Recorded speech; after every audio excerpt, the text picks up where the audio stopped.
नमस्कार, खास खबर में आपका स्वागत है। मैं हूं आपके साथ वरुण चौधरी।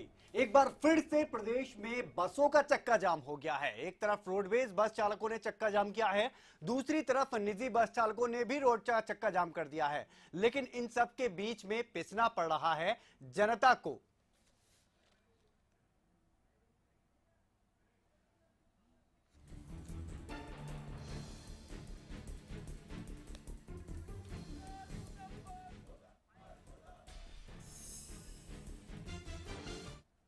प्रोग्राम में आगे बढ़े इससे बीच एक बड़ी खबर पर नजर डाल लेते हैं। इस बीच एक बड़ी खबर चंडीगढ़ से, 4 साल की बच्ची का शव जंगल से बरामद हुआ है।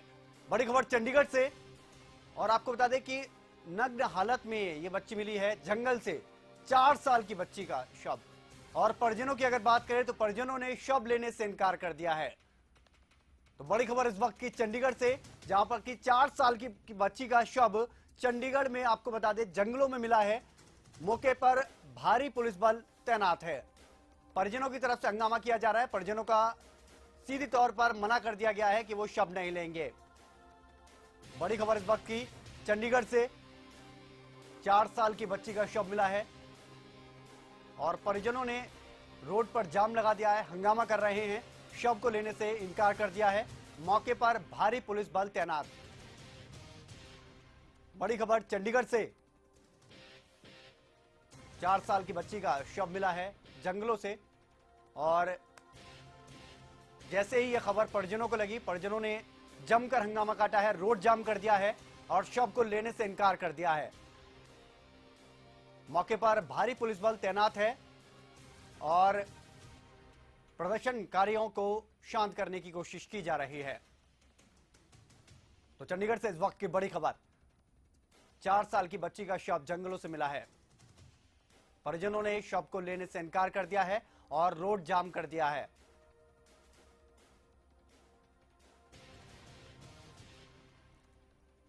तो चंडीगढ़ से यह बड़ी खबर, 4 साल की एक बच्ची का शव जंगल से मिला है। गुस्साए लोगों ने रोड जाम कर दिया है और परिजनों ने शव लेने से इनकार कर दिया है। इसमें और बड़ी खबर आपको बता दें कि पुलिस ने जो जाम किया था, लोगों ने, गुस्साए लोगों ने रोड जाम कर रखा था, उन पर लाठीचार्ज किया है। बड़ी खबर इस वक्त की, 4 साल की बच्ची का शव जंगलों से मिला है और पुलिस ने भीड़ पर लाठीचार्ज किया है, जिससे और ज्यादा लोग भड़क गए हैं और रोड जाम कर दिया है। हालात तनावपूर्ण बने हुए हैं। मौके पर भारी पुलिस बल तैनात है और परिजनों ने बच्ची का शव लेने से इनकार कर दिया है। तो चंडीगढ़ से इस वक्त की बड़ी खबर, 4 साल की बच्ची का शव जंगलों से मिला है और परिजनों ने शव को लेने से इनकार कर दिया है। पुलिस ने भीड़ पर लाठीचार्ज कर दिया, जिससे लोग गुस्सा गए और ज्यादा और रोड जाम कर दिया।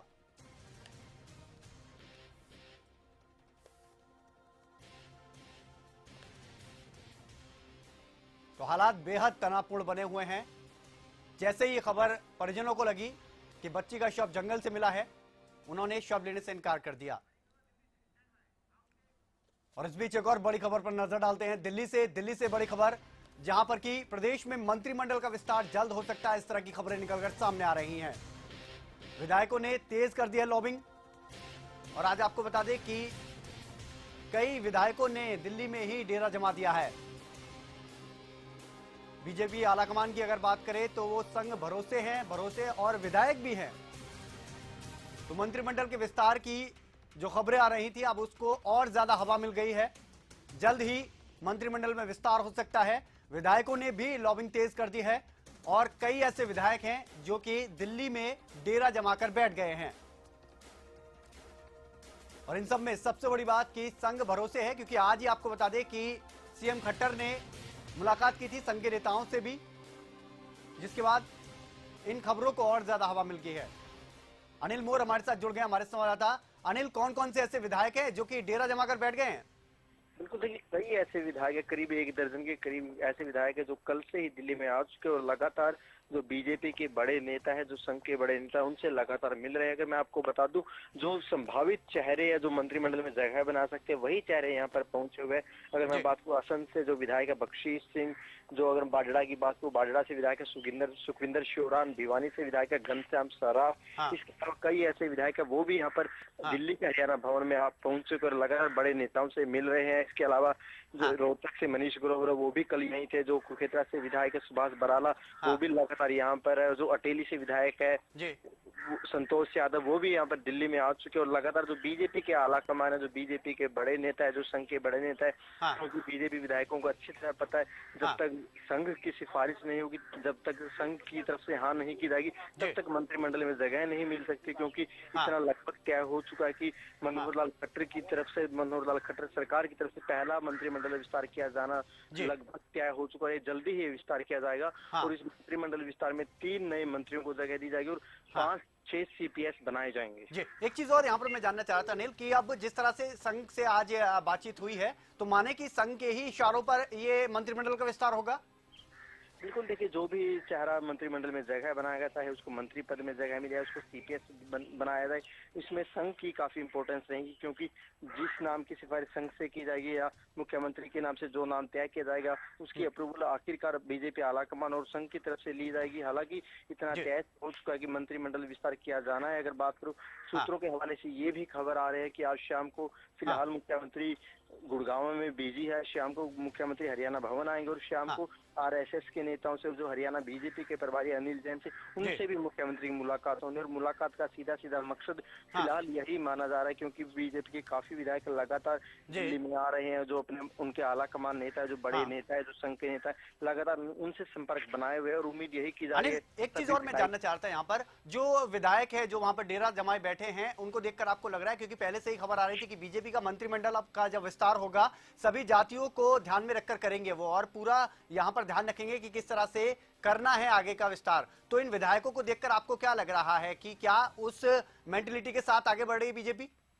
बिल्कुल, देखिए विधायक भी फुली कॉन्फिडेंट लग रहे, विधायकों भी कहीं ना कहीं लग रहा है कि जो मंत्रिमंडल का विस्तार किया जाएगा, बिल्कुल क्षेत्र का और जाति का सामंजस्य बनाया जाएगा। खबर ये भी आ रही है कि जो विधानसभा स्पीकर है कंवर पाल गुर्जर, वो स्पीकर बनने में इंटरेस्टेड नहीं है, वो खुद मंत्री पद में जाना चाहते हैं, मंत्रिमंडल में जगह बनाना चाहते हैं। तो ऐसे में अगर विधानसभा स्पीकर कंवर पाल को मंत्रिमंडल में एडजस्ट किया जाता, तो ऐसे में कृष्ण पवार जो इसराना से विधायक है, वरिष्ठ विधायक है, 5 बार वो विधायक रह चुके हैं, उनको, या जो संतोष यादव अटेली से विधायक है, उनको स्पीकर पद का ऑफर दिया जा सकता है। इसके अलावा अगर बात करें अग्रवाल समाज से भी कई विधायक इस रेस में, घनश्याम सराफ जो भिवानी से लगातार दूसरी बार विधायक बने, जो विपुल गोयल फरीदाबाद से विधायक बने, वो भी इसमें, वहीं पंजाबी समुदाय से भी कई विधायक, मनीष ग्रोवर की बात करें, जी, यानी कि यहाँ पर जो विधायक हैं वो डेरा जमाए बैठे हैं, उन्हें देखकर कह सकते हैं कि जाति और विशेष सबकी अगर बात करें, सारा एंगल लेकर चल रही है बीजेपी यहाँ पर, और सारे विधायक लॉबिंग करने के लिए पहुंच चुके हैं। बहुत बहुत शुक्रिया अनिल इस तमाम जानकारी के लिए। तो आपको बता दें कि हालांकि सूत्रों के हवाले से खबर है, लेकिन बहुत पहले से खबर आ रही थी कि 15 तारीख तक आखिरी डेट होगी जहां तक वो कि विस्तार हो जाएगा मंत्रिमंडल में, और अब इस खबर को और ज्यादा हवा मिल गई है।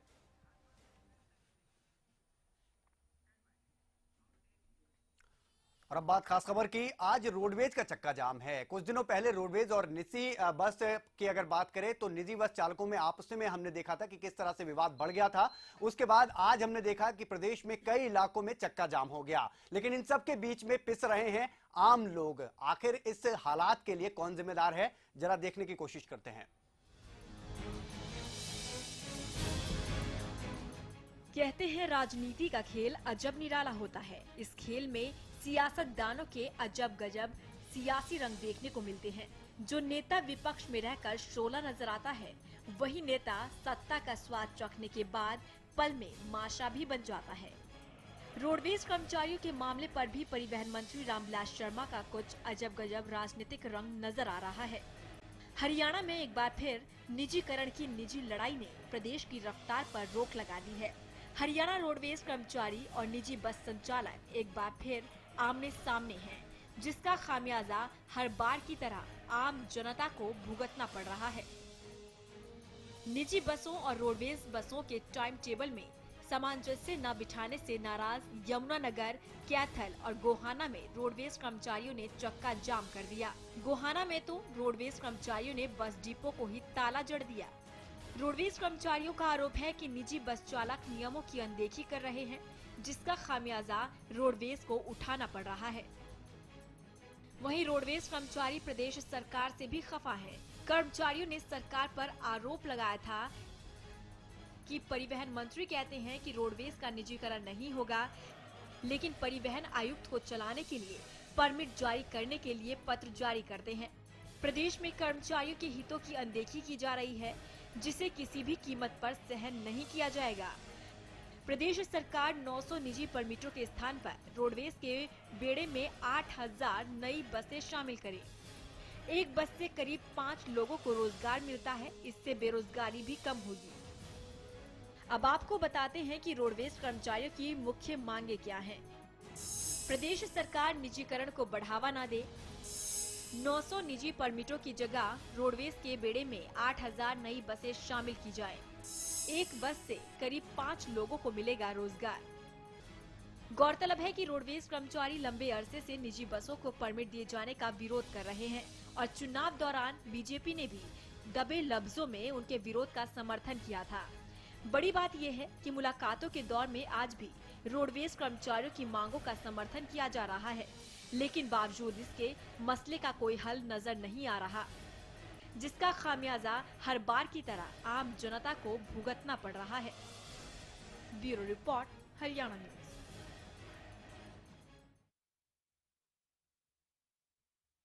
अंदाजा लगा सकते हैं किस तरह से आज लोगों को भारी परेशानी का सामना करना पड़ा है। गोहाना की पहली तस्वीर, साथ ही यमुनानगर और तीसरी तस्वीर कैथल से। इन तीनों तस्वीरों को आप देख सकते हैं। यमुनानगर की बात करें तो रोडवेज के बाहर ही जमकर प्रदर्शन किया गया। गोहाना में रोडवेज के मेन गेट पर ताला जड़ दिया गया। इसके अलावा कैथल में धरने पर ही बैठ गए यहां पर कर्मचारी। दलवीर किरमारा जी हमारे साथ जुड़ गए हैं। इस बीच हरियाणा संयुक्त कर्मचारी संघ के प्रदेश अध्यक्ष हैं। दलवीर जी, स्वागत है आपका। ये जो हालात पैदा हुए हैं, इसका जिम्मेदार किसको माना जाए? देखो, एक तो ना ही तो जो प्रदेश की जनता है वो निजीकरण चाहती, ना रोडवेज का कर्मचारी निजीकरण चाहता जी। लेकिन जब भी सरकार सत्ता से बाहर कोई भी नेता होता है तो वो ये कहते हैं कि हम निजीकरण नहीं करेंगे, लेकिन सत्ता में आने के बाद जितने भी विपक्ष वाले सत्ता पक्ष वाले सारे निजीकरण की तरफ ज्यादा जोर देते हैं और सभी मतलब पार्टियों का यही चरित्र रहा है। और इसमें हम लगातार इसका विरोध करते रहे हैं और ये मतलब कोई गणित में फैसला नहीं है निजीकरण का। और पीछे हमारी मुख्यमंत्री जी से और रामविलास शर्मा जी से जो बातचीत हुई थी उसमें उन्होंने इसको जायज ठहराते हुए ये कहा था कि हम निजीकरण नहीं करेंगे, किसी भी कीमत पे नहीं करेंगे और नई पॉलिसी लेके आएंगे। तो इसमें मतलब है ना, हमारी परसों जो परिवहन आयुक्त हैं और डीजीएसटी साहब हैं, उनकी भी पूरी तालमेल कमेटी की एक मीटिंग बिल्डिंग में हुई थी। उस पे ये सहमति हुई थी कि पूरे प्रदेश के जो ये 900 रूट परमिट हैं, जो 2013 की पॉलिसी है, वो 1 महीने के अंदर अंदर इसको समाप्त कर देंगे और जो इसी दौरान इलीगल जो चल रहे हैं उनकी हम जांच करवा के उनको बंद करवा देंगे और 1 महीने के अंदर नई पॉलिसी लेके आएंगे और वो जो नई पॉलिसी होगी वो जनता और कर्मचारियों के हितों की होगी। दलवीर जी, एक बात बताइए, कोर्ट की तरफ से दिए गए निजी परमिट तो जो कोर्ट ने जो आदेश दिए हैं वो माननीय उच्च न्यायालय के उसके आदेशों की पालना के लिए हमने मतलब है ना इस पे सभी जो तालमेल कमेटी की जो 16 सदस्यीय कमेटी थी उनमें और प्रशासन में ये सहमति बनी थी कि अभी इन बसों को एक बार महीना भर के लिए चलने दें, फिर इसके बाद जो नई पॉलिसी आएगी उस पे मतलब है ना इन परमिटों को 2013 की जो पॉलिसी है उसको पूरी तरह से बंद कर दिया जाएगा। ये इस प्रकार का हमारा समझौता हुआ है। और इसमें इसी वजह से आज मतलब है ना जो जैसे 2-3 डिपो बंद हुए हैं, पूरा प्रदेश बंद नहीं हुआ। तो इसमें हमारा प्रयास ये था कि जो सरकार के साथ और अधिकारियों के साथ जो हमने समझौता किया है उस समझौते को हम ईमानदारी से लागू करें। बिल्कुल। दलवीर जी, आता हूं मैं आपके पास। सुरेंद्र राजू जी जुड़ गए इस बीच हमारे साथ, निधि संचालक कमेटी के प्रदेश अध्यक्ष है ये भी। सुरेंद्र जी, ये बताइए कि ये चक्का जाम हुआ है, इसे लेकर आप क्या कहेंगे? और ये जो निजी बस का परमिट का विरोध किया जा रहा है, क्या आप इसे सही मानते हैं? सर, हमारे पास ना माननीय हाई कोर्ट के आदेश हैं। उस आदेशों को हमें अपने रूटों में बसें चलाने के लिए कहा गया है। कुछ रोडवेज के कर्मचारी सिर्फ अपनी राजनीति चमकाने के लिए काम कर रहे हैं जी। हमने उनको कोर्ट में पार्टी बनाया गया है और उनके खिलाफ भी हम केस दायर करेंगे। और माननीय डीसी साहब अंबाला ने हमें कहा कि आप अपनी बसें चलाओ, आपको कोई विरोध नहीं करेगा जी। नहीं, ये रोडवेज जो है, रोडवेज कर्मचारियों का ये कहना है कि जो कोर्ट के आदेश है उनके अवहेलना आप इस तरह से कर रहे हैं कि जो समय सारणी दी गई उसके हिसाब से आप नहीं चल रहे। जो समय सारणी हमें आरटीए ने दी है, हाँ। उसी हिसाब से चल रहे हैं, हम रूट बसों पे चला रहे हैं बसें अपनी। दलवीर जी सही कह रहे हैं सुरेंद्र जी? जी, इसमें मैं बताऊं आपने, जो प्राइवेट ऑपरेटर हाँ और जो राज्य के जितने डीटीओ हैं, हाँ वो तकरीबन ये मिली भगत करके भ्रष्टाचार के जरिए हाँ वो अपनी बसों के परमिट अपनी सुविधा के अनुसार ले रहे हैं। और इसमें जो रोडवेज नियम की जो भागीदारी होनी चाहिए थी, उन चीजों को हाँ। कहीं पर बुला के वो टाइम टेबल एडजस्ट हाँ। नहीं किए जा रहे हैं, इसमें धांधलेबाजी हो रही है। जी। और इसका जिंदा जागदा उदाहरण है, जब 1993 में ये परमिट दिए थे, हाँ। उसी टाइम से मतलब जनता की भी कंप्लेंट आ रही है और इनको ये करके दिए थे कि हम बेरोजगारों को रोजगार देंगे। और बेरोजगारों की जो एक सोसाइटी बनाई थी, उसमें हाँ। एक ऐसी होना चाहिए था, एक महिला होनी चाहिए थी और मैट्रिक पास होने चाहिए थे। और उसके तहत जिनको परमिट दिए, आज 900 के 900 हाँ। वो जिनको परमिट जारी किए गए थे, हाँ। वो कमेटी से बाहर हैं। और दूसरी जो पैसे वाले और प्रभावशाली लोग हैं, हाँ। उन्होंने इस प्रकार की कमेटी बना के रोडवेज के ऊपर अनावश्यक दबाव बना के हाँ। और जो मलाईदार जो रूट है हाँ। उनके ऊपर रोडवेज के कर्मचारियों के साथ झगड़े करके इन्होंने अपनी बसें चलाई है। और इसके लिए पूरे प्रदेश में ये बदनाम भी हुए हैं। और हरियाणा की जनता ने मतलब रेजुलेशन कर ये कहा है सरकार को कि ये प्राइवेट बसों को हाँ। बंद किया चले जाए। मैं समझ गया आप क्या कहना चाहते हैं। सुरेंद्र जी, जो दलवीर जी कह रहे हैं यहाँ पर, उससे आप इत्तेफाक रखते हैं? सर दलवीर जी को बोलिए, पॉलिसी बनी थी, हाँ। वो हम मानते हैं बनी थी, लेकिन उसके अंदर एक वोटर इलेक्ट्रॉनिक प्रावधान है। हाँ। आप 24 किलोमीटर तक अपने रूट को एक्सटेंड करा सकते हो। जी। तो माननीय जो हरियाणा सरकार है और माननीय उच्च न्यायालय ने हम लोगों को 24 किलोमीटर एक्सटेंड कराया था जी। और जोन से रूट पे हमारे को प्रवृत्ति दी गई है, उन्हीं रूट पे अपनी बसें चला रहे थे। हाँ। हम जो हमारी जो बसें हैं, कोई भी जो प्राइवेट बसें हैं, अपने गांव नहीं छोड़ रहा। हाँ। वो जहां उनका नियमित रूट है अपने रूटों पे चल रही है। जी। एक रोडवेज आज माननीय दलवीर जी से पूछिए हाँ। कि आज जो है इनके ये भी कहते हैं कि हमारी बसें बढ़ाई जाए। जी। आज हरियाणा की पॉपुलेशन इतनी बढ़ गई है कि यहाँ पे बसें की जरूरत पड़ेगी और हाई कोर्ट के आदेश है कि पॉलिसी को बनाया जाए। जी। और प्राइवेट जो कोऑपरेटिव सोसाइटी वाले हैं, जो 27 सरकार की सहूलतें है ना जी, वो भी हम लागू करते हैं। हाँ।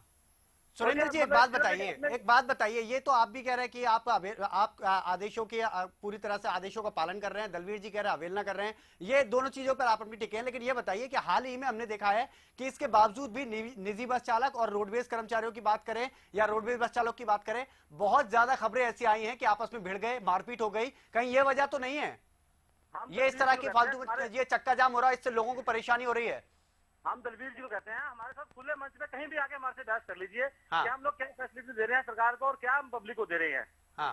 सिर्फ दलवीर जी से हमारे बड़े भाई हैं। दलवीर जी बताइए, खुले मंच की बात करें, लेकिन क्या ये वजह तो नहीं है इसके पीछे जो हाल ही में इस तरह की खबरें आई हैं मारपीट की? नहीं, ऐसा है जी। एक तो मैं बिल्कुल स्पष्ट ये कहना चाहता हूँ, हाँ, कोई भी निजी ऑपरेटर जी, उसके साथ हमारी कोई किसी प्रकार की निजी रंजिश नहीं है। हाँ, हम अपने विभाग के प्रोटेक्शन के लिए हाँ, हम सरकार से लगातार मांग करते हैं और जनता से अपील करते हैं कि ये विभाग है वो एक जनता को, गरीब जनता को सेवा देने के लिए है, न कि लाभ कमाने के लिए। हाँ। और इसका जिंदा जागदा उदाहरण है रक्षाबंधन के दिन। हाँ, हमारी जो महिलाएं हैं, बेटियां हैं, वो जब राखी बांधने के लिए रोडवेज की बस में सफर करती है तो वो फ्री करती हैं। नहीं, निजी बसों में भी करती हैं दलवीर जी, करती तो निजी बस में भी है। नहीं करती जी, नहीं करती। क्यों नहीं करती? कागजों में करती हैं, लेकिन असली में सही मायने में है ना। हाँ। आज की घटना बता रहा हूँ कि वरिष्ठ नागरिक है, उसका फोन मेरे पास आया कि मैं निजी बस में बैठ रहा हूँ। हाँ। और क्या इस निजी बस में अलाउड है कि मेरी आधी टिकट लगेगी?